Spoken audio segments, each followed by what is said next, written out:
Yang saya hormati Bapak Romo Heri dan Bapak Pendeta Aris, serta seluruh warga Nasrani Indonesia yang berada di Hong Kong dan Macau. Saya ucapkan salam sejahtera dan shalom. Shalom. Izinkan pada kesempatan yang baik ini, di hari Paskah tahun 2020, saya dan seluruh jajaran staf KJRI Hong Kong menyampaikan selamat Hari Paskah 2020. Semoga damai Paskah selalu menyertai Bapak Ibu sekalian. Bapak Ibu sekalian, di tengah situasi pandemi COVID-19 yang melanda seluruh dunia, termasuk Hong Kong dan Macau,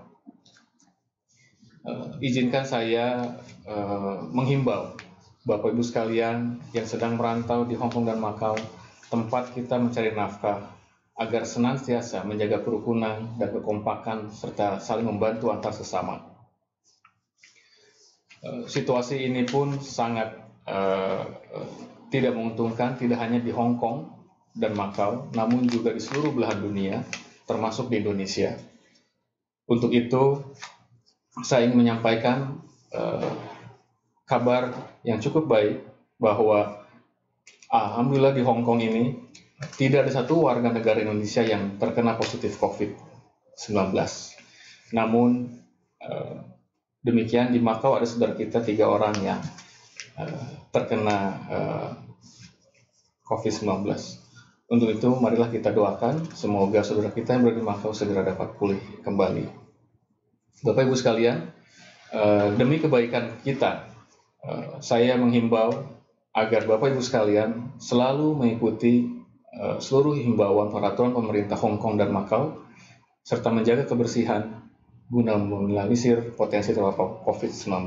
Di hari yang berbahagia ini, kita telah hadir tamu istimewa di tengah-tengah kita, yaitu Bapak Pendeta Aris dan Romo Heri, untuk merayakan bersama Hari Paskah tahun 2020 ini. Untuk itu saya menyampaikan selamat menyaksikan acara ngopi instan, ngobrol pintar, interaktif dan spontan, edisi khusus Paskah tahun 2020. Sekali lagi selamat menikmati. Salam KJRI Hong Kong.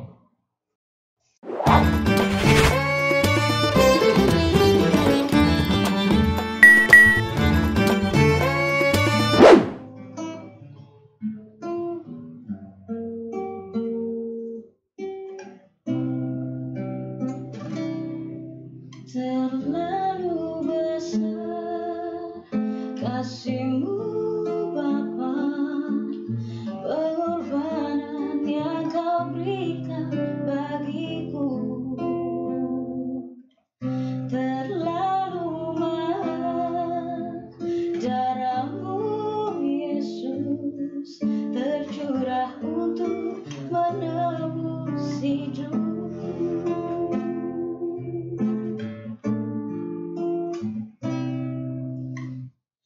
Telah kulihat bukti kasih-Mu, Kau menderita gantikanku. Dengan darah-Mu Kau selamatkanku. Kini ku hidup menyenangkan-Mu. Telah kulihat bukti kasih-Mu, Kau menderita gantikanku. Dengan darah-Mu Kau selamatkanku. Kini ku hidup menyenangkan-Mu. Terlalu besar kasih-Mu Bapa,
terlalu besar kasih-Mu Bapa, pengorbanan yang Kau berikan bagiku terlalu mahal. Darah-Mu Yesus tercurah untuk menebus hidupku, tercurah untuk menebus hidupku, tercurah untuk menebus hidupku.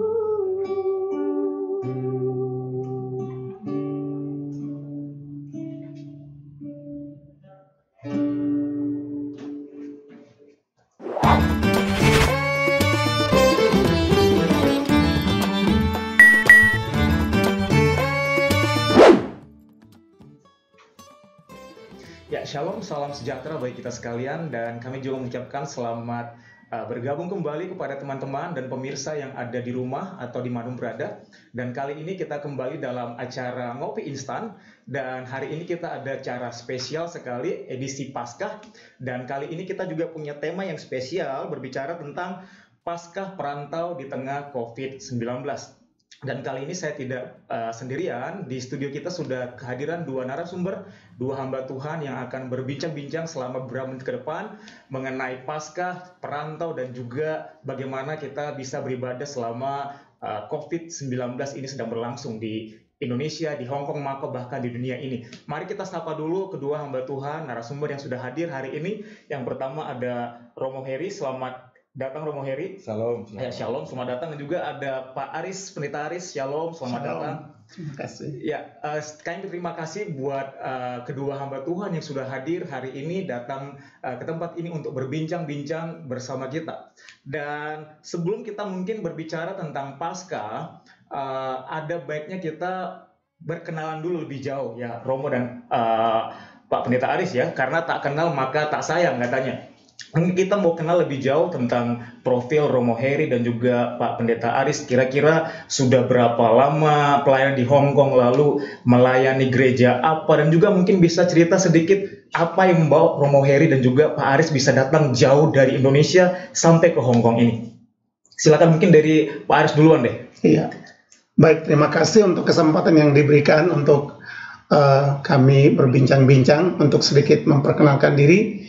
Nama saya yaitu Pendeta Arianus Hermanus Ilu. Saya melayani di Gereja Misi Kasih Indonesia Hong Kong, dan pelayanan di Hong Kong kurang lebih sekarang 26 tahun. Wow. Ya, saya dipanggil Tuhan sebagai utusan Injil dari Badan Misi YPPI Batu, dan kami diutus dan pelayanan sampai dengan hari ini. Sudah berkeluarga Pak Pendeta Aris ya? Ya, saya sudah berkeluarga dengan seorang istri, ya dulu satu angkatan kuliah, kemudian dikaruniai 2 orang putri. Lalu putri yang pertama sekarang ikut sekolah teologi di Institut Injil Indonesia di Batu Malang. Jadi Malang. penerus dari Pak Pendeta Aris nantinya ya. Kemudian anak yang kedua sekarang masih dalam persiapan untuk mau kuliah sesuai dengan apa yang menjadi bakat dia. Oke, Ya. Seperti tadi mungkin pertanyaan pertama, apa yang membawa Pak Aris jauh-jauh dari Indonesia bisa datang ke Hong Kong, Pak? Kenapa memilih Hong Kong? Nah, disinilah rahasia panggilan Tuhan, ya. Sebetulnya kalau dari segi memikirkan tentang Hong Kong itu dulu tidak pernah terpikirkan seperti itu ya. Tapi karena panggilan Tuhan, akhirnya Tuhan mengutus ke sini, sehingga kami hanya taat apa yang menjadi panggilan Tuhan untuk melakukan tugas itu. Luar biasa, dari Indonesia diutus sampai ke Hong Kong untuk pelayanan yang luar biasa yang Tuhan siapkan kepada Bapak Pendeta Aris. Nah, kalau sekarang mungkin Romo Heri nih, ini masih kelihatan sangat muda ya, kelihatan sangat muda, sangat segar sekali. Mungkin Romo juga, yang saya tahu juga Romo ini ketua Okumene yang ada di Hong Kong ya. Juga mungkin cerita apa yang membawa Romo bisa sampai ke Hong Kong dan sudah berapa lama pelayan di Hong Kong. Salam semuanya, selamat Paskah, ya Kristus bangkit, haleluya. Ya, kita bersyukur dengan adanya acara ini, walaupun baru pertama dan tentunya sudah beberapa kali acara ini melalui Facebook atau melalui media yang lain, dan reaksi positif dari teman-teman, dan ini kesempatan yang emas loh berada di sini, dan khususnya edisi Paskah ini. Singkat saja, nama saya Romo Heribertus Hadiarto SVD. Jadi yang di belakang SVD itu dari kongregasi atau dari biara. Nah, di Hong Kong sudah 12 tahun datang ke Hong Kong karena biara yang utus, lalu kemudian ya belajar bahasa di sini di Chinese University untuk Cantonese, lalu belajar teologi dan melayani yang pertama untuk umat lokal di sini. Dan setelah itu, karena kita ada komunitas perantau migran Katolik Indonesia, ya kita melayani juga teman-teman di sini. Dan selama pelayanan di sini, tentu kembali lagi seperti yang dikatakan oleh Pendeta Aris tadi, itu panggilan untuk melayani yang Tuhan izinkan, sebuah berkat untuk melayani siapa saja, termasuk entah itu komunitas Chinese ataupun komunitas Indonesia atau juga komunitas yang lain. Baik, itu dia sekilas tentang profil dari dua hamba Tuhan yang sudah hadir hari ini, dan mungkin kita akan masuk ke dalam diskusi kita yang hari ini merupakan spesial edisi Paskah. Kita mungkin mau bertanya kepada dua hamba Tuhan, dua narasumber yang sudah hadir. Ketika kita berbicara Paskah, kita melihat di dalam Alkitab itu ada dalam Perjanjian Lama berbicara Paskah, juga di dalam Perjanjian Baru juga ada disinggung tentang Paskah. Nah, mungkin kita mau mendengarkan penjelasan dari Pendeta Aris atau mungkin Romo Heri berbicara tentang Paskah di Perjanjian Lama maupun Paskah di Perjanjian Baru. Apa yang menjadi perbedaannya kira-kira? Mungkin Pak Pendeta Aris boleh memberikan jawaban. Baik, terima kasih. Ya, kalau berbicara tentang Paskah, ya, kalau secara keseluruhan sekarang itulah Paskah itu berbicara tentang kebangkitan, kematian dan kebangkitan Kristus. Tapi sebetulnya kalau kita mau mengerti Paskah itu dimulai dari Perjanjian Lama. Kata Paskah itu sendiri dalam bahasa Ibrani yaitu Pesak, yang artinya lewat atau melewati. Nah, apa artinya itu? Itulah peristiwa pertama terjadi Paskah itu di Mesir, pada waktu bangsa Israel dalam perbudakan di Mesir. Lalu Tuhan memerintahkan akan keluar dari tanah Mesir, tapi Tuhan memberikan hukuman kepada bangsa Israel, bangsa Mesir dengan 10 hukuman, dan hukuman terakhir ialah kematian anak-anak sulung orang Mesir. Dan itu menjadi hukuman terakhir. Tapi sebelumnya Tuhan mempersiapkan umat Israel dengan mengatakan bahwa mereka harus menyembelih domba Paskah dan darahnya itu dilabur pada ambang pintu, sehingga pada waktu malaikat maut lewat, itu tidak akan membunuh anak-anak sulung orang Israel, tetapi justru anak-anak sulung orang Mesir. Dan itu menjadi hukuman terakhir. Sesudah itu, maka dengan darah domba yang ada di ambang pintu itu, maka maut lewat, dan kemudian Tuhan mengutus atau Tuhan membawa umat Israel keluar dari Mesir, dan itu menjadi Paskah pertama, perayaan Paskah pertama di Mesir, yaitu dikatakan dalam kitab Keluaran pasal 12 ayat yang ke-11 itu. Nah, jadi dalam Paskah pertama itu ialah dengan penyembelihan domba Paskah, kemudian dengan memakan roti yang tidak beragi, ya. Dan itu menjadi satu perayaan yang dirayakan oleh orang Israel turun temurun sampai dengan saat ini. Itu dalam Perjanjian Lama. Sementara masuk dalam Perjanjian Baru, Paskah itu adalah seperti saya katakan tadi, itulah perayaan kematian dan kebangkitan Kristus. Apa hubungannya dengan Perjanjian Lama? Apa yang terjadi dalam Perjanjian Lama tentang domba Paskah, itulah digenapi di dalam Tuhan Yesus. Di saat Yesus mati, disalibkan di atas bukit Golgota, mati dan bangkit, itu adalah kegenapan daripada domba Paskah pertama yang telah disembelih di Mesir, yang menjadi lambang itu, sehingga bagi orang Kristen atau orang percaya sekarang, bahwa untuk merayakan Paskah itu memperingati kematian dan kebangkitan Kristus sebagai kelanjutan daripada Paskah pertama, ya. Jadi sekarang untuk orang percaya itu merayakan akan kematian dan kebangkitan Kristus. Ya, Ya, seperti baik, itu. terima kasih Pak Pendeta Aris. Lalu kalau kita berbicara pada Romo Heri mungkin ya, lalu untuk di masa yang sekarang ini Romo Heri yang kita hidupi, kira-kira apa yang menjadi inti perayaan Paskah untuk bagi orang-orang Kristiani secara khusus? Apa yang menjadi inti dari acara Paskah atau perayaan Paskah?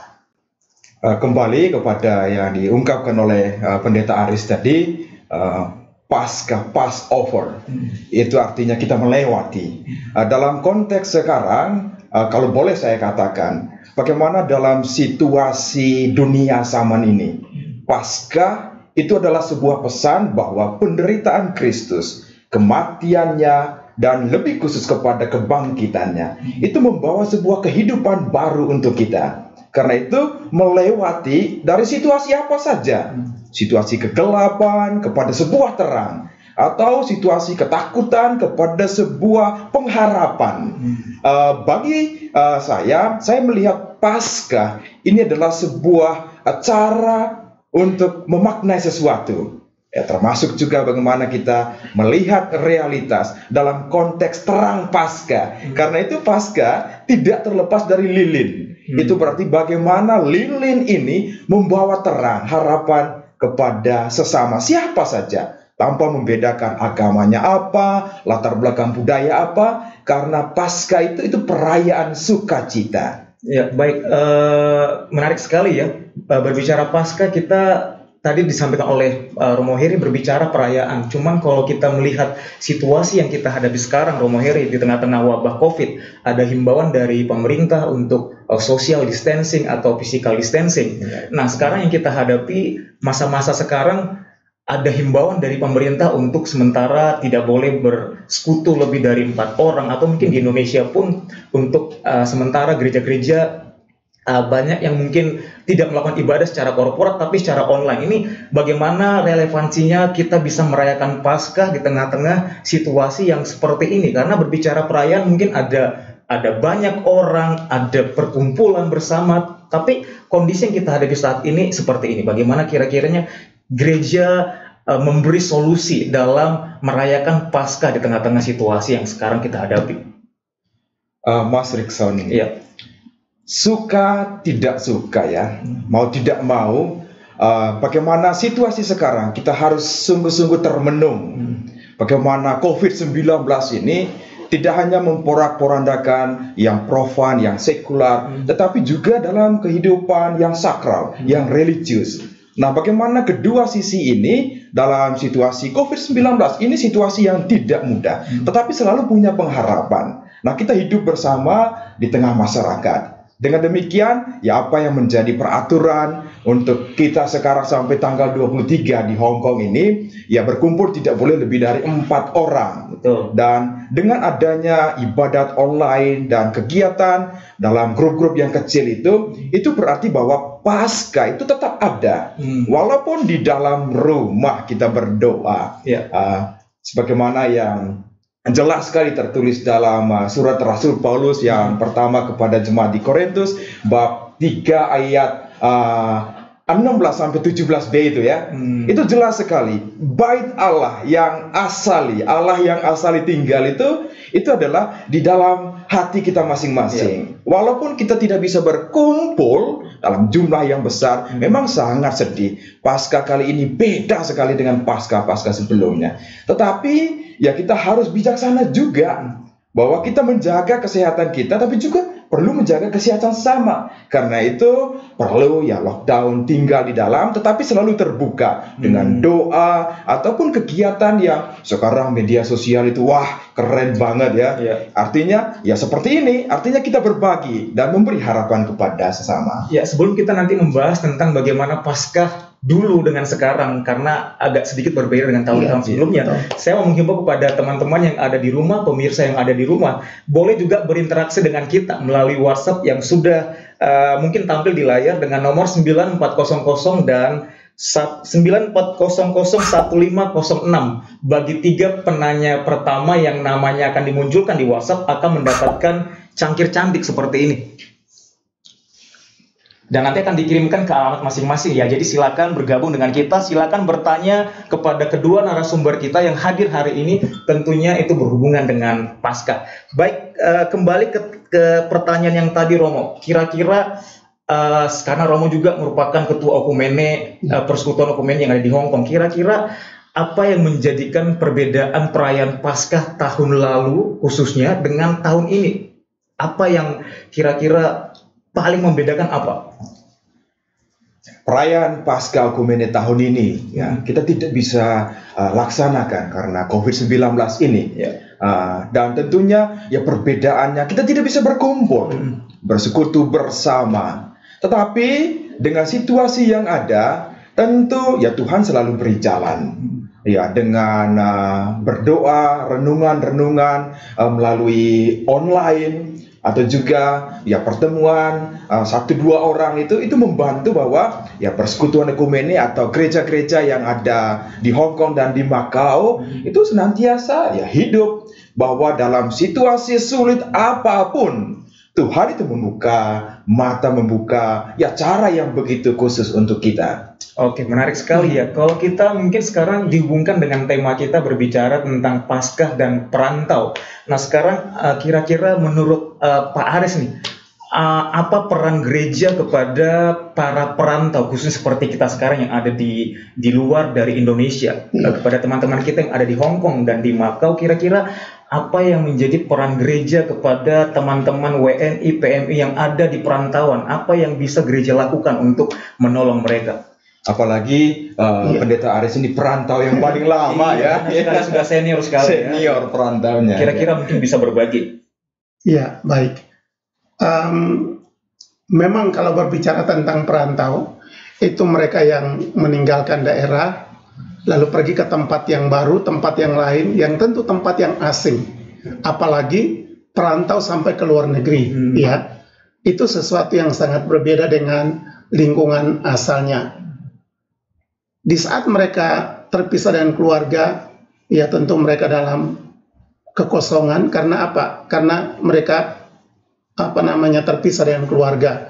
Kemudian mereka ingin untuk bersekutu, mereka ingin untuk beribadah, dan tentu mereka juga mempunyai pengalaman-pengalaman dalam hidup bergereja ataupun hidup dalam ibadah, sebagaimana perayaan Paskah yang lalu di tempat mereka masing-masing mereka ingin bersekutu. Tapi pada waktu mereka berada di tempat perantauan seperti di Hong Kong ini, nah disinilah gereja Tuhan hadir untuk melayani, ya, dan melayani mereka supaya kekosongan mereka itu terisi, ya.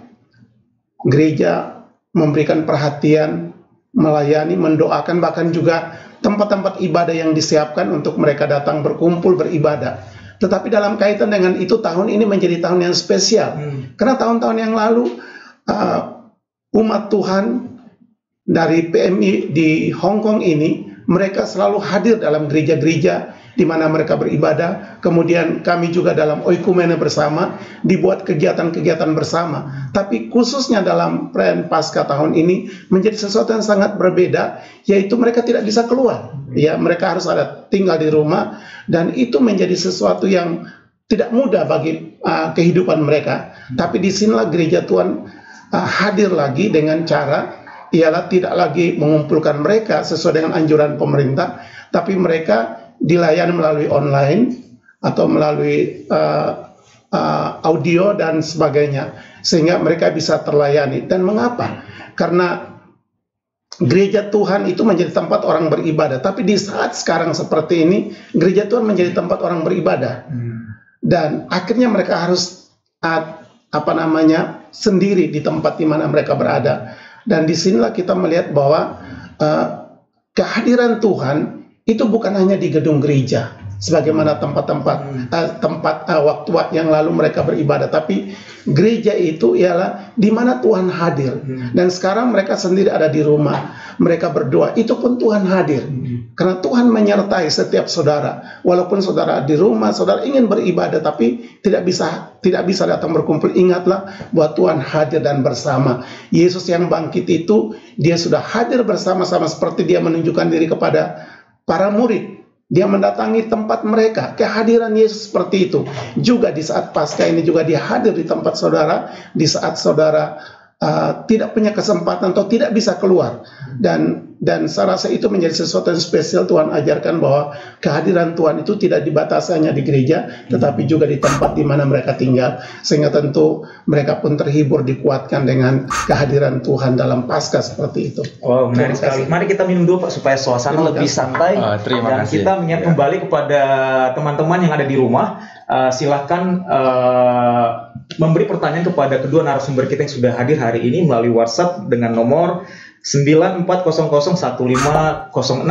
Ya, kira-kira kalau misalnya kita melihat wabah COVID ini Pak, kita berbicara sebentar tentang wabah COVID karena di media sosial saya pernah banyak melihat juga tayangan tentang bahwa COVID ini dikatakan seperti tanda-tanda akhir zaman, atau COVID ini seperti kutuk, atau bagaimana kira-kira Alkitab melihat atau gereja melihat COVID yang saat ini menjadi wabah dunia. Apa kira-kira pandangan gereja dan juga pandangan Alkitab melalui wabah yang saat ini sedang terjadi?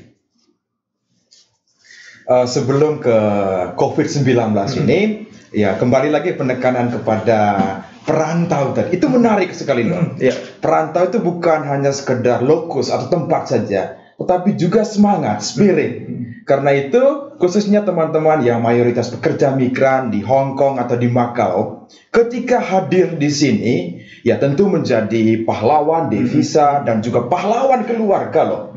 Tapi juga itu menjadi misionaris-misionaris cinta kasih kepada siapa saja yang mereka lakukan doa di rumah majikan atau kegiatan bersama berkumpul di Victory Park atau di mana saja. Itu menjadi tanda bahwa kehadiran mereka itu memberi sebuah harapan kepada sesama, khususnya ya majikan atau siapa saja yang mereka layani. Dan kembali lagi kepada situasi yang sekarang ya kita situasi sedang terjadi dan ya kita menerima situasi ini dan berharap bahwa ada langit biru, bahwa ombak atau badai itu pasti berlalu. Konteks ini ada ketakutan dalam diri masyarakat. Ketakutan tidak hanya pada COVID-19 ini, tetapi juga ketakutan dalam diri. Seolah-olah agama, khususnya gereja itu kalah loh dengan COVID-19 ini. Ya. Banyak sekali pandangan seperti itu kan? Ya, benar sekali. Bahkan mereka katakan kita kan orang beriman, kenapa malah kita takut ke gereja? Iya, Begitu, benar, ya. benar. Lalu bagaimana kira-kira pandangan Pak Pendeta Aris dan Romo Heri menyikapi ada banyak pendapat di luar sana yang mengatakan kenapa justru kita malah kalah dengan COVID? Harusnya kita orang beriman, harusnya kita tetap ada di gereja, bersekutu di gereja, bahkan berdoa supaya COVID ini berlalu. Nah, bagaimana kira-kira pandangan Pak Aris mengenai hal ini? Iya, memang di saat ini begitu banyak boleh dikatakan tokoh-tokoh atau ada pemimpin-pemimpin yang memberikan pernyataan-pernyataan yang boleh dikatakan kontroversial gitu. Ya, ada yang mengatakan kita beriman, jadi kita harus ke gereja. Tapi sementara pemerintah melarang. Nah, di sini sesuatu yang sepertinya bertentangan. Nah, dalam hal ini kita melihat bahwa pertama dari segi pemerintah, kita tahu di dalam firman Tuhan Alkitab mengatakan bahwa pemerintah adalah wakil Allah yang membuat peraturan untuk kebaikan umat, untuk kebaikan masyarakat, untuk kebaikan manusia. Sehingga tentu gereja yang adalah anggotanya itu juga adalah bagian daripada rakyat atau masyarakat di bawah satu negara. Itulah sebabnya sebagai orang percaya harus taat kepada pemerintah, karena pemerintah mengeluarkan peraturan itu untuk kebaikan rakyat. Nah, sementara dalam menghadapi COVID ini ada yang mengatakan kita beriman jadi kita harus ke gereja. Saya rasa itu satu pendapat yang tidak seimbang, ya. Karena apa? Seperti saya katakan pertama tadi bahwa kita harus taat kepada pemerintah. Sementara untuk bagi gereja itu sendiri, sebagaimana penjelasan yang saya sudah sampaikan tadi bahwa gereja itu untuk ibadah itu tidak harus di gereja oleh karena situasi COVID sekarang, ya. Jadi kalau memang tahun-tahun yang lalu kita biasanya beribadah di gereja, dengan situasi COVID ini, saya rasa ini menjadi satu kesempatan yang spesial, yang khusus, yang nanti berikut ini karena badai ini akan berlalu. Itulah sebabnya di saat ini sebetulnya Tuhan sedang mengajar bahwa gereja itu bukan lagi gedungnya, tapi gereja itu adalah tubuh orang percaya. Karena firman Tuhan katakan bahwa kamu adalah bait Allah, kamu adalah bait Roh Kudus. Jadi disinilah kita melihat bahwa gereja itu sudah ada dalam hidup kita. Itulah Yesus ada dalam hidup kita, itu gereja, ya. Jadi Yesus tidak hanya hadir di gedung gereja, tapi Yesus juga hadir dalam hati kita. Itulah sebabnya dalam waktu yang khusus ini kita boleh memahami akan kebenaran firman Tuhan ini, sehingga kita perlu untuk kalau kesempatan ini bisa untuk tinggal di rumah, berdoa, kemudian membaca Alkitab, dan sambil menunggu bagaimana COVID ini bisa lewat, dan pasti kita akan kembali berkumpul. Karena kita tahu bahwa sepertinya COVID yang sekarang ada yang seperti kabut yang menutup, gelap. Tapi kita harus tahu bahwa di balik kabut ini masih ada matahari yang bersinar, ada pengharapan seperti itu. Jadi bagi saya kita tetap taat pemerintah, tetapi juga jangan menyurutkan rohani kita di saat kita merasa sendirian di rumah. Kita tetap berdoa, kita tetap baca Alkitab, dan tetap berdiam diri di hadapan Tuhan sambil kita menjaga juga untuk untuk menjaga kesehatan kita dengan mencuci tangan, pakai masker, dan juga tidak keluar rumah supaya kita tidak terkontaminasi atau kita tidak menjangkitkan kepada orang atau orang menjangkitkan kepada kita. Itu kita harus waspada seperti itu. Jadi saya rasa harus ada keseimbangan. Ya. Di media sosial juga ya, ada yang mengatakan, saya loh kalau tidak ke gereja itu tidak masuk surga. Ini kan. Betul. Begitu. Jadi ini pernyataan bebas, tetapi juga perlu diberi sesuatu sedikit bahwa ya Tuhan menciptakan kita akal budi untuk berpikir, ya, hati untuk merasakan, sehingga keputusan, kebijakan itu atau kebijaksanaan, Sofia, kebijaksanaan itu menghantar kita untuk melihat saya bisa memutuskan ini atau tidak. Ibadat online atau apa saja tidak mengurangi kita juga untuk berkumpul bersama. Komunio, kebersamaan ini tidak harus secara fisik loh. Bisa juga artinya dengan kita berdoa di rumah, ya kita berdoa khusus juga bagi ya mereka yang berdiri di depan, khususnya ya tim medis, atau semua relawan dan yang lain semua. Dan tentunya kalau kita kembali ke kitab suci itu ada pendasarannya. Jadi kita pertama Samuel bab 15 ayat 22. Ketaatan lebih baik daripada pengorbanan. Lu berkorban kemana-mana. Nah, resikonya tidak hanya kita saja, tetapi juga yang lain. Nah, kalau kita taat, itu berarti bahwa kita bijak menggunakan akal budi secara baik.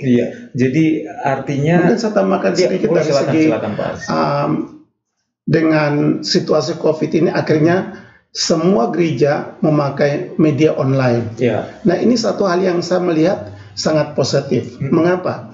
Karena seperti HP yang ada di tangan, laptop sebagai alat mass media ini seringkali dipakai untuk bisnis dan mungkin juga untuk digunakan hal-hal yang lain. Tetapi dalam situasi ini akhirnya semua alat ini dipakai secara maksimal. Saya rasa semua gereja dapat memakai ini untuk memberitakan Injil, sehingga alat ini menjadi alat yang sangat efektif saat ini. Ya, karena apa? Dengan HP yang ada di tangan itu bisa menembus berbagai lapisan masyarakat, wilayah, tempat, usia, level manusia, semua dapat mencapai. Sehingga dengan live streaming seperti ini atau dengan online dan sebagainya itu, Injil, berita disampaikan atau siraman rohani sampai ke orang-orang yang membutuhkan, tidak terbatas. Jadi luar biasa itu saya lihat. Luar biasa. Sebentar Pak Pendeta Aris, kita ada satu penanya yang sudah tergabung dengan kita. Kita akan bertanya, kita akan membacakan pertanyaan secara langsung. Ini dia pertanyaan dari salah satu teman-teman kita. Pertanyaannya saya bacakan dulu. Berkah dalam. Saya Frita tinggal di Kowloon. Pertanyaan saya, apa yang harus kita lakukan sebagai pekerja migran di Hong Kong ini agar iman kita tidak luntur di tengah-tengah keadaan yang menyulitkan, seumpama mendapatkan majikan super rewel? Wah, ini kira-kira ya mungkin juga bisa dijawab ya oleh Romo atau Pak Pendeta Aris, bagaimana supaya iman kita nggak luntur di tengah-tengah keadaan yang mungkin COVID ini juga ada hubungannya, ditambah lagi dengan majikannya yang super rewel contohnya. Kira-kira bagaimana menghadapi situasi begini? Berhadapan dengan situasi seperti ini, ya kita memang dalam keadaan yang tidak mudah ya. Teman-teman pekerja migran dengan COVID-19 ini, wah kerjanya tambah banyak karena majikan di rumah, wah anak-anak juga di rumah sekolah gitu. Ya. Bagaimana yang berhubungan dengan iman? Saya yakin dan percaya ketika kita berhadapan dengan tidak hanya COVID-19 ini, situasi lain juga dalam hidup ini ada gitu. Nah, bagaimana perlu itu apa yang disebut dengan waktu tenang, meditasi itu membantu kita untuk ya masuk ke dalam hati. Tentu yang di luar yang mempengaruhi apa yang ada di dalam, ya itu tetap ada tetapi saat kita sebelum tidur malam khususnya, ya hening sejenak, kita mesti bersyukur dengan apa yang ada. Ya kita bersyukur bahwa di Hong Kong boleh dikatakan masih lebih baik daripada tempat-tempat lain. Dengan situasi hati yang bersyukur itu membantu kita untuk senantiasa berharap penuh pada Tuhan. Jadi biar majikan rewel, jadi dengar saja. Dan jangan lupa loh, Yesus juga berkata berdoa untuk siapa saja termasuk yang rewel. Dengan berdoa, jadi kita tenang dan banyak pengalaman bagaimana yang sebelumnya wah susah sekali, malah selalu bertentangan dengan iman kita. Ketika mereka berdoa di dalam rumah, majikan katakan, oh tidak boleh berdoa. Tetapi ketika berdoa dalam hati, itu mujizat itu ada. Artinya pembalikan itu ternyata sungguh-sungguh Tuhan itu menjamah hati majikan dan kemudian ya mereka menjadi orang yang baik, bersahabat selanjutnya. Wow, luar biasa. Jadi, baik, terima kasih tambahkan. Ya, sebetulnya situasi pertama, situasi COVID ini sebetulnya bukan untuk membuat iman kita lemah. Ya, sebetulnya setiap tantangan itu mempunyai dampak untuk meningkatkan iman kita. Nah, satu contoh yang kita lihat saat ini ialah dengan situasi COVID ini, kita bisa melihat di mana negara-negara lain semua berlutut berdoa. Jadi bukan membuat iman lemah, tapi tambah kuat. Baik yang ada di Eropa ataupun di Amerika, orang berdoa di jalan, orang berdoa menyanyi di rumah masing-masing, dan suara mereka begitu luar biasa. Karena situasi, jadi sebetulnya sebagai orang percaya sungguh-sungguh, bahwa di saat menghadapi tantangan itu bukan membuat iman kita lemah, tapi justru itu harus membuat iman kita makin kuat. Karena Tuhan akan menguatkan kita di saat kita mengalami atau diperhadapkan dengan tantangan. Karena tantangan itu Tuhan izinkan. Kita harus tahu COVID ini Tuhan izinkan untuk mendidik iman kita supaya kita lebih kuat bertahan di tengah pencobaan dunia ini. Itu yang pertama. Yang kedua, menyangkut menghadapi majikan yang rewel. Ya, kita tidak bisa hindari bahwa kita dari budaya yang berbeda, kita datang di luar negeri, kerja di tempat orang lain yang berbeda, dengan kebudayaan yang berbeda. Sehingga kita berhadapan dengan orang yang berbeda. Kita dari kebudayaan yang lain, masuk ke rumah orang lain, tinggal bersama, itu sesuatu yang tidak mudah. Ya, sehingga kita berhadapan memang terus terang bahwa ada teman-teman yang mendapat majikan yang baik. Ya, mereka begitu baik, tetapi ada teman-teman yang justru mendapat majikan yang selalu rewel, apalagi apalagi popo-popo yang begitu rewel, sehingga memang tidak mudah. Nah, apa yang harus kita lakukan dalam menghadapi majikan yang rewel ini? Bagi kita sebagai seorang pekerja, ya usul saya tetap sabar, ya, karena kita kerja pada majikan itu dengan keterikatan kontrak. Oleh karena itu, lakukan tugas dengan baik, ya. Kita ikuti kemauannya. Kalau dia rewel, kita hanya dengar dan kita doakan, dan kita lakukan tugas kita dengan baik. Jangan dia rewel dan itu yang kita dengar masukkan di hati, lalu kita geremang, lalu kita marah, lalu membuat kita merasa tidak senang. Tapi justru kita tenang dan kita kerjakan apa yang menjadi tanggung jawab kita sebagai anak Tuhan. Dan itu yang saya sarankan, bahwa Kemudian kita pada majikan itu yang rewel itu, tidak selamanya saudara akan di situ. Saudara hanya terikat dengan kontrak, dan sesudah saudara selesai, maka saudara akan pindah ke majikan yang lain, yang saya yakin tentu akan lebih baik daripada yang ada. Karena itu beberapa pengalaman dari teman-teman seperti itu. Di saat dia pertama mendapat majikan yang rewel, dia kata, apakah saya harus beri kontrak? Saya bilang jangan.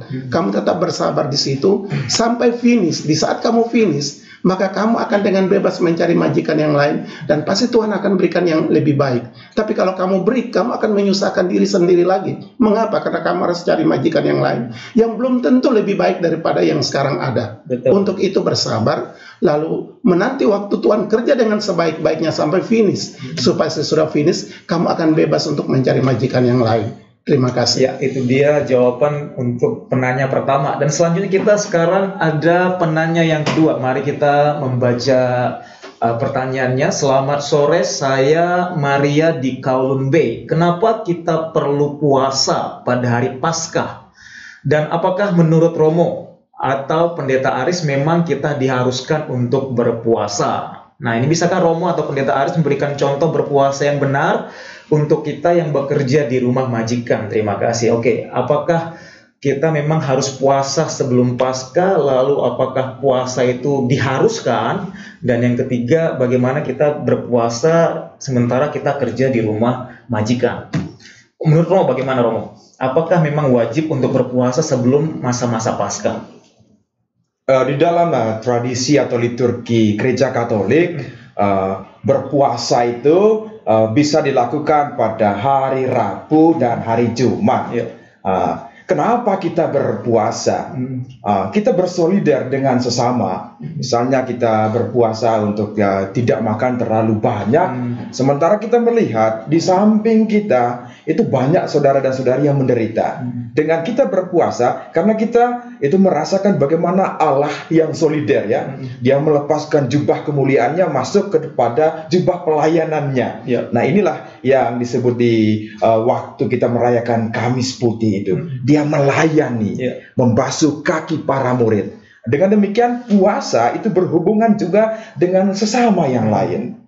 Nah, bagaimana puasa yang baik itu tergantung juga hati kita masing-masing, ya. Walaupun kita sudah katakan, wah saya berpuasa dari makanan ini, tetapi hati kita untuk cemburu, wah, atau berbuat sesuatu, kok yang lain lebih dari saya, ya. Jadi apalah guna puasamu? Nah, menurut saya puasa yang baik adalah puasa yang keluar dari hati yang sungguh-sungguh murni. Dengan demikian akan menghantar kita juga kepada penilaian terhadap sesama. Artinya saya mau katakan, kita harus merangkul diri sendiri. Itu merasakan, oh saya punya kekurangan ini. Karena itu saya mohon, ya biar Tuhan memberkati saya agar saya kuat. Dan kemudian setelah saya memeluk kekurangan saya mudah untuk memeluk kekurangan orang lain. Dan dengan demikian puasa itu punya arti. Ya, jadi puasa bukan berarti hanya menahan untuk tidak makan, tidak minum, Romo, ya. Lalu mungkin kalau seperti teman-teman yang tinggal di rumah majikan, bagaimana atau kira-kira puasa apa yang cocok? Karena dalam Alkitab ada beberapa jenis puasa. Mungkin bagi teman-teman yang kerja di majikan, karena mungkin kalau mereka puasa total agak sulit karena mereka harus memasak. Dan ketika memasak mereka perlu mencicipi masakan untuk sebelum dihidangkan kepada majikan. Kira-kira apa puasa yang cocok kepada para teman-teman yang juga bekerja di rumah majikan? Pak Pendeta Aris mungkin bisa memberikan jawaban buat hal ini. Mengenai puasa, memang dalam perjanjian lama itu ada keharusan, ya. Sebagaimana firman Tuhan menekankan untuk umat Tuhan ada waktu berpuasa. Bahkan sampai pada zaman Tuhan Yesus pun sebelum melakukan pelayanan, dia melakukan puasa 40 hari 40 malam. Ya. Selanjutnya dalam perjanjian baru itu sesudah Yesus puasa tidak ditekankan tentang keharusan puasa itu, ya. Sehingga puasa diterapkan kepada pertama dari niat hati, dari niat. Niat di sini maksudnya begini. Di saat dia menghadapi satu pergumulan, persoalan, dia ambil waktu, saya mau khusus dengan Tuhan. Karena puasa itu ialah keintiman pribadi dengan Tuhan. dengan tidak mau diganggu oleh kesibukan yang lain, ya. Jadi bukan contohnya masalah tidak makan minum. Puasa bukan masalah tidak makan tidak minum, tetapi karena dia intim dengan Tuhan, dia mau kusuk dengan Tuhan, maka dia tidak mau direpotkan dengan urusan makan minum dan sebagainya, ya. Nah itu, sehingga dalam gereja-gereja itu, ya memang dari Romo tadi menyampaikan dari pihak gereja Katolik, tapi kalau kita dari gereja Kristen Protestan itu lebih kepada program peraturan gereja itu sendiri menentukan. Karena niat kan, umpama pemimpin gereja mengatakan mari kita sama-sama puasa hari ini, atau ada yang puasa 20 hari, 30 hari seperti itu. Itu peraturan dari gereja itu, dan itu baik. Karena untuk mendisiplinkan jemaatnya dalam puasa, jadi tidak disamaratakan kepada seluruh gereja, seluruh orang Kristen di seluruh dunia, tidak. Itu kepada kebijaksanaan dari pemimpin gereja itu.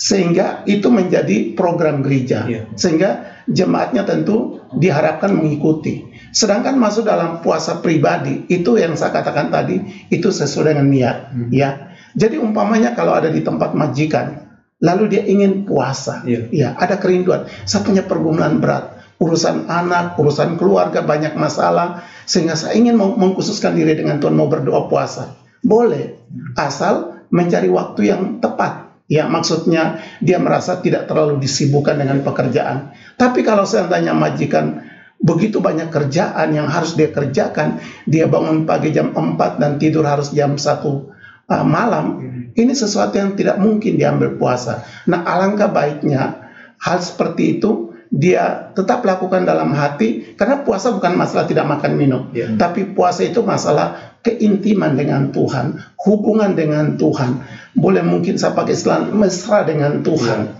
sehingga membuat dia tidak mau dipusingkan dengan kesibukan yang lain. Bisa saja dia kerja, tapi dalam relasinya dengan Tuhan tetap dia lakukan. Jadi di rumah sebetulnya kalau memang ada niat bisa dilakukan, tapi kalau seandainya tidak berpuasa, jangan juga merasa berdosa. Nah itu, jangan karena tidak puasa, aduh saya ini berdosa, ini saya ada puasa. Ada banyak berpikir begini, Pak Pendetaris, kalau saya nggak berpuasa kayaknya imannya kurang, begitu ya. Seolah-olah puasa itu justru akan menolong dia semakin beriman, begitu. Jadi ada juga pandangan mengatakan kalau orang Kristen tapi nggak berpuasa itu kayaknya kurang beriman. Nah, bagaimana kira-kira Pak Pendeta Aris melihat itu? Saya rasa itu satu pemahaman yang keliru. Ya, karena iman kita kuat dan tidak bukan masalah puasa.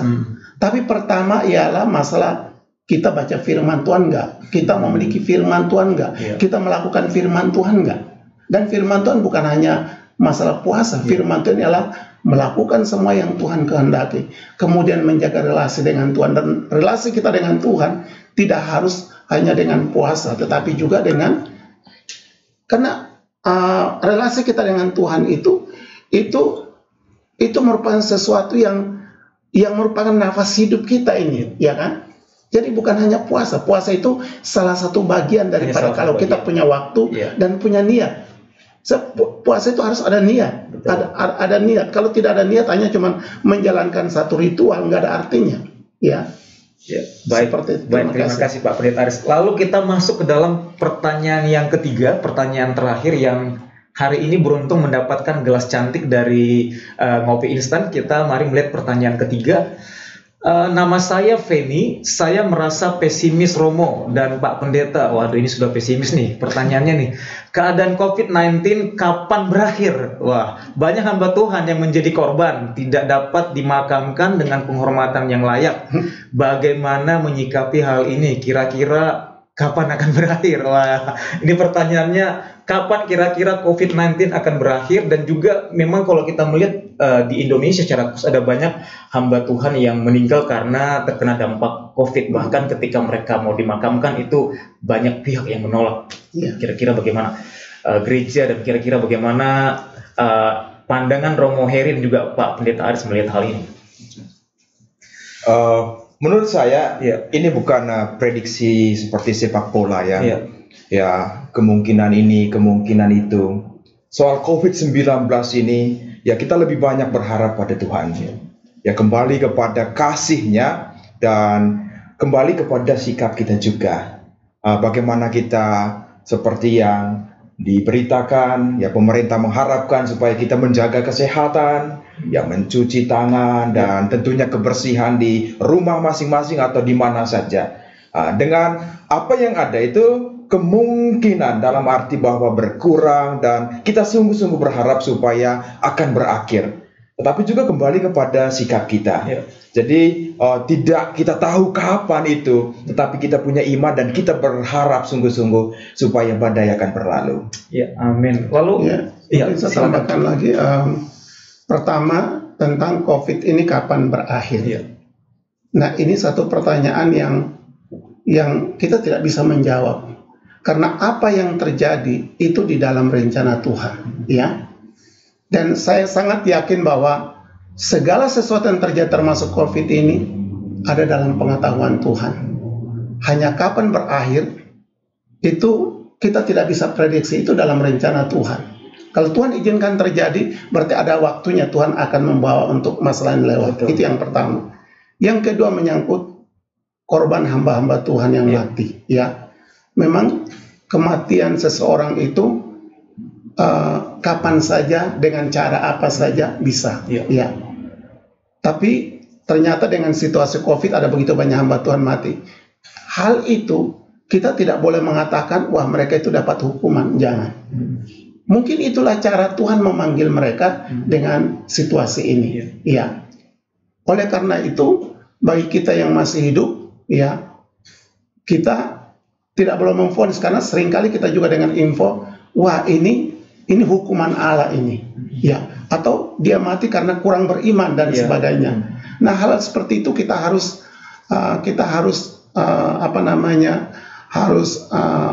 memahami ini, bahwa kita tidak boleh begitu cepat untuk memvonis, ya, karena cara Tuhan, seseorang dipanggil Tuhan itu dalam pengetahuan Tuhan.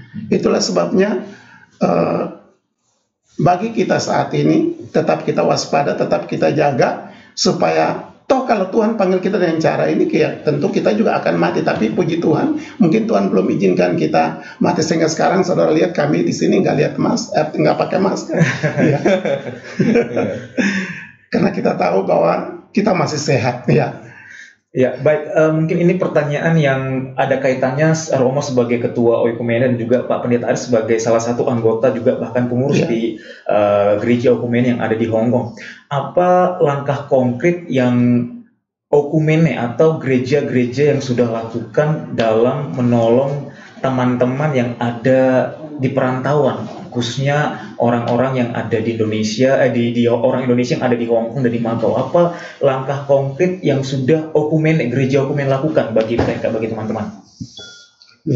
Solidaritas yang dibuat oleh Oikumene memang sampai saat ini secara nyatanya di lapangan itu kita belum buat. Ya tentu ya persekutuan dalam doa-doa kita, tapi yang dibuat di gereja masing-masing.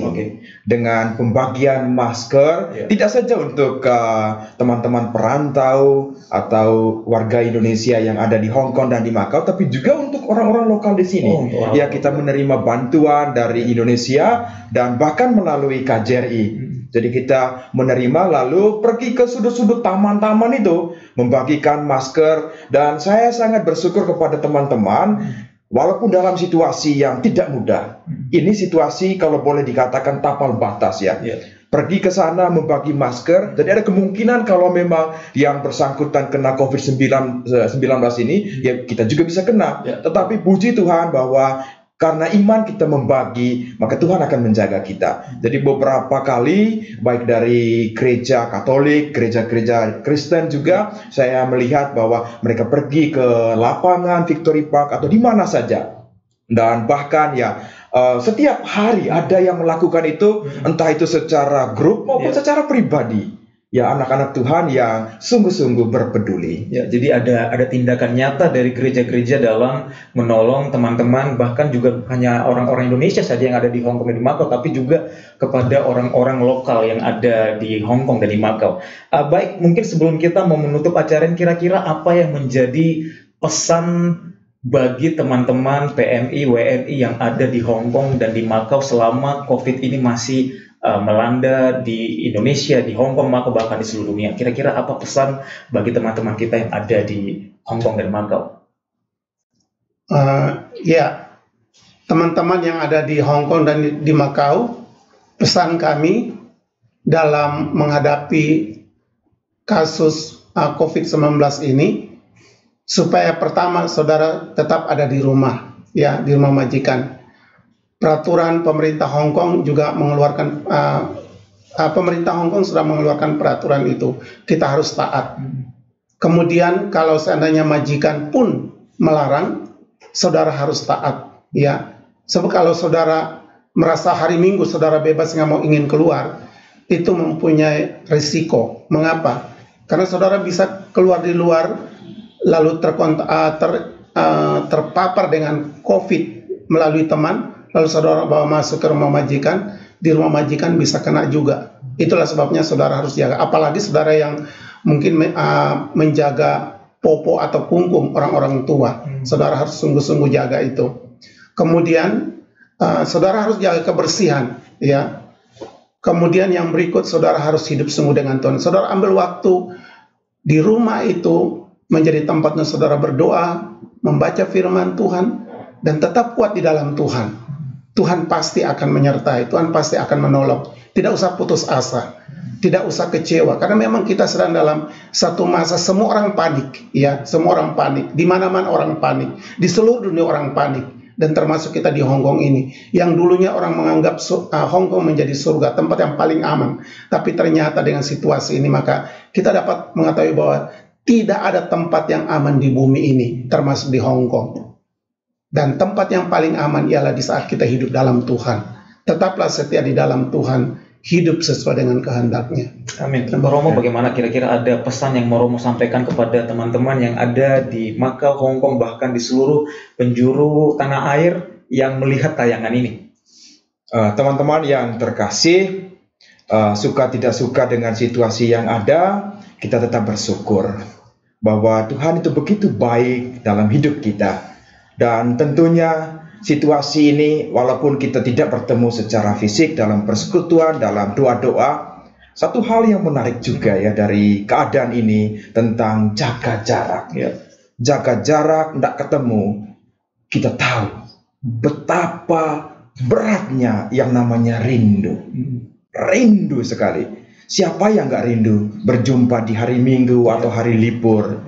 Dan tentunya dalam kerinduan yang paling dalam bagi kita orang yang percaya, itu adalah kerinduan bersekutu dengan Tuhan. Ya. Karena ketika kita bersekutu, seperti Yesus katakan, 2-3 orang berkumpul dalam namaku, di situ aku hadir. Amen. Dan ini dari aspek iman sebagai orang yang percaya. Lalu sebagai warga masyarakat yang baik, ya kita perantau. Ya kita sangat bersyukur ya. Artinya kita berada di tempat ini.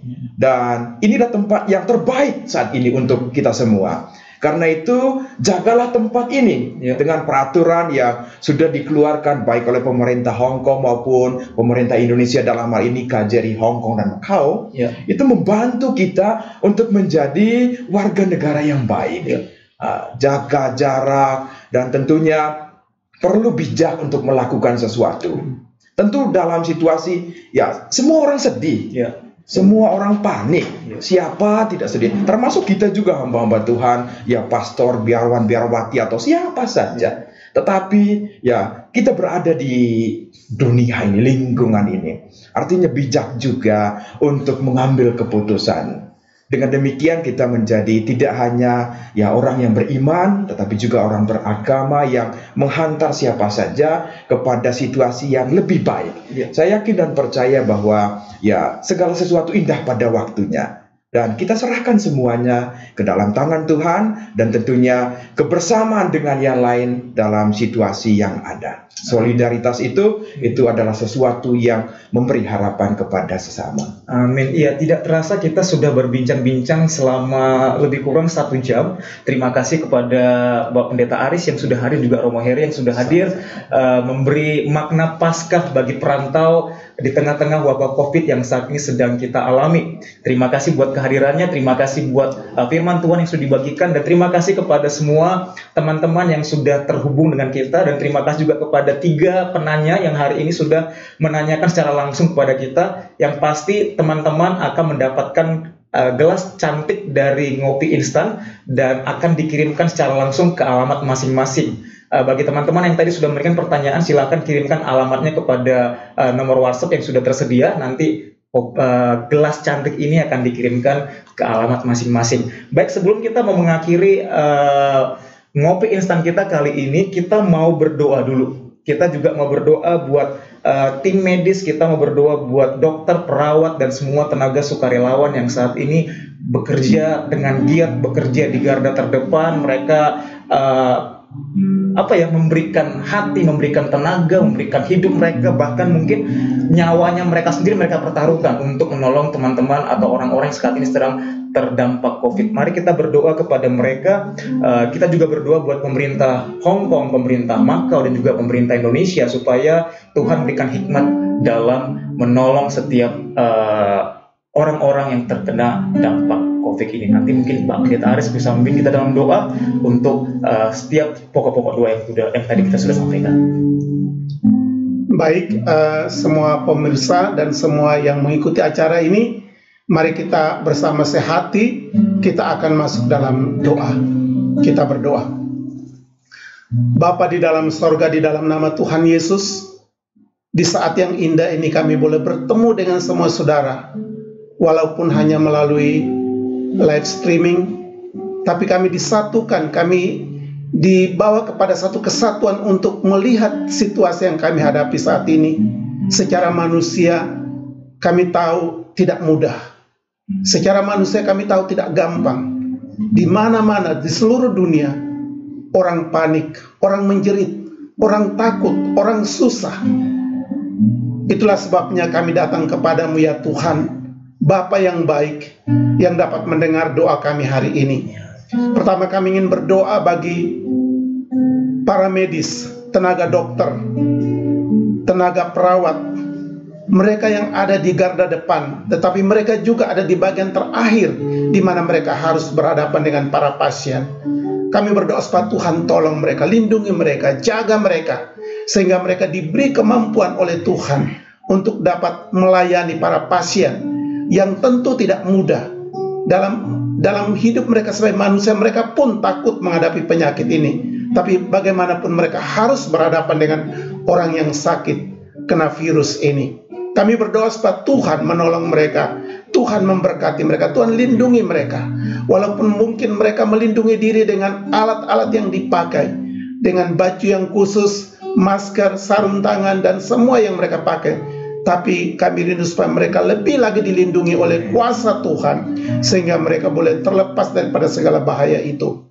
Dan kami juga berdoa untuk para pasien, mereka yang terkapar dengan sakit penyakit ini di berbagai tempat, baik yang ada di Hong Kong, yang ada di Indonesia, ataupun berada di belahan bumi yang lain.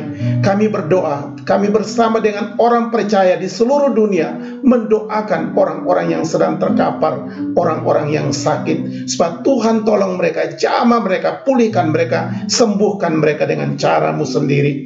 Kami doakan supaya para ahli yang ada, supaya Tuhan juga tolong supaya mereka dapat menemukan vaksin atau obat yang tepat untuk dapat memberikan pengobatan kepada mereka yang sudah terkena dengan sakit virus ini. Kami berdoa untuk pemerintah yang ada, baik pemerintah Hong Kong, pemerintah Macau. Kami doakan supaya Tuhan memberkati juga pemerintah Indonesia, dan secara khusus untuk KJRI Hong Kong yang membuat program ini. Kami berdoa supaya Tuhan memberkati, berikan hikmat kebijaksanaan di dalam menanggulangi berbagai masalah ini, sehingga peraturan-peraturan yang baik dikeluarkan untuk kebaikan, kepentingan masyarakat. Kami juga berdoa untuk pemerintah di seluruh dunia, badan-badan internasional, termasuk juga Badan Kesehatan Internasional, yang tentu juga memikirkan bagaimana supaya virus ini dapat dilewati. Kami berdoa supaya Tuhan memberkati mereka semua. Terima kasih Bapa di sorga, terima kasih.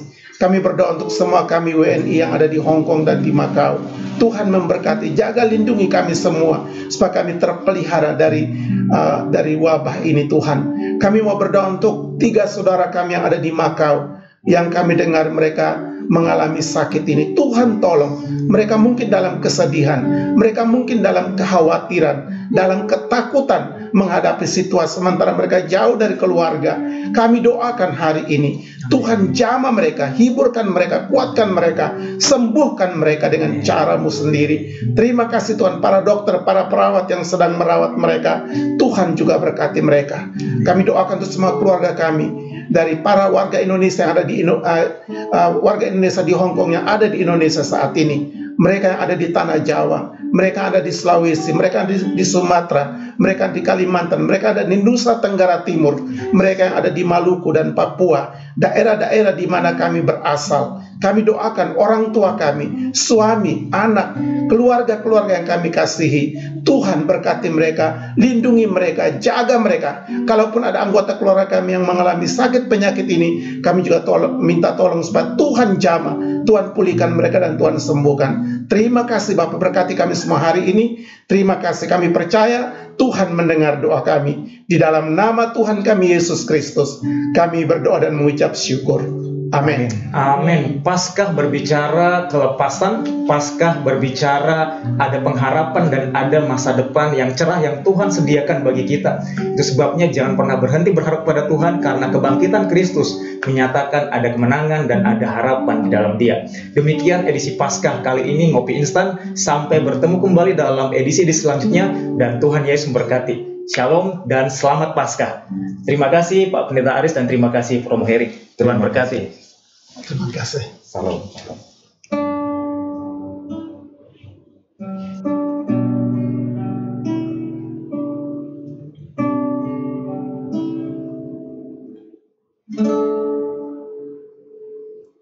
Bagi bangsa ini kami berdiri dan membawa doa kami kepadamu. Sesuatu yang besar pasti terjadi dan mengubahkan negeri kami. Hanya nama-Mu Tuhan ditinggikan atas seluruh bumi.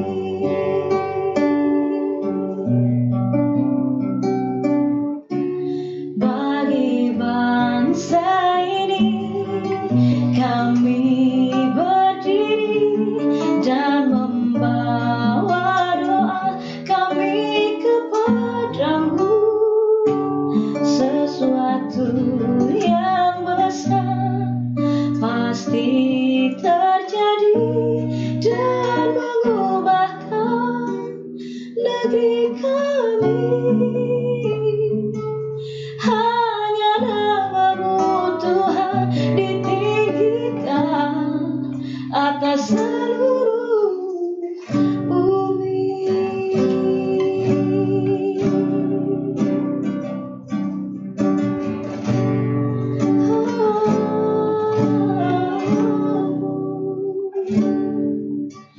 Syukur untuk setiap rencana-Mu dan rancangan-Mu yang mulia. Dalam satu tubuh kami bersatu menjadi duka